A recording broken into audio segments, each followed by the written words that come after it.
What's going on, everybody? I want to do a quick video on the Jacob Blake shooting up there in Kenosha. If you've been living under a rock and you don't know what's going on with that, police responded to the home and Mr. Blake decided to resist and had a knife on him and was attempting to get back in his vehicle. Officers fired several shots at him, striking him. But I want to give a little more information because there's been a lot of false narrative, a lot of,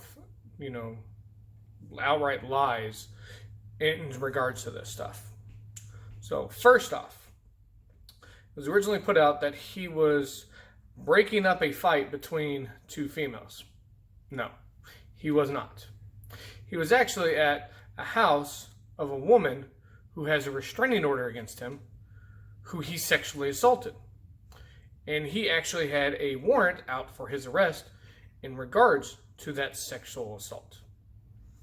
2, the cops knew that he had a warrant out for him because the lady in the house had called the cops. So I'm going to explain to you a little bit about this warrant.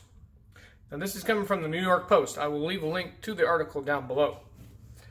In the criminal complaint that has now been dismissed because of everything, which is horrible in reality, because basically they just said, forget the woman who he sexually assaulted.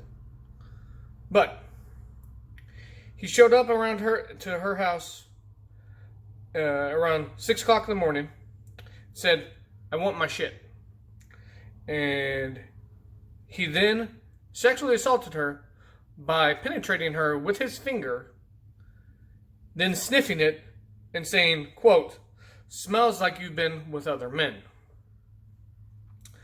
The officer who took the statement said she had a very difficult time telling him this and cried as she explained how the defendant, Mr. Blake, had assaulted her.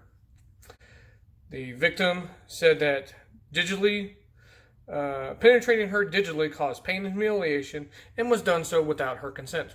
So, sexual assault. She was very humiliated and upset by this. Once she got herself composed after he got done doing this and he had left, she went out and realized that her car was gone. She went to her purse and realized that he had stolen her keys.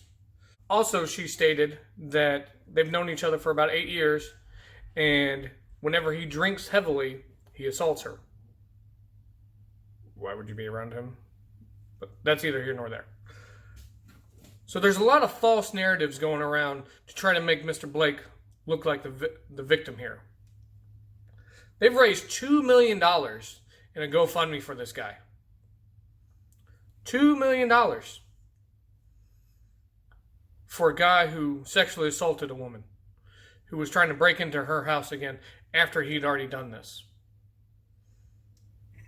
Don't believe everything that you see in the news.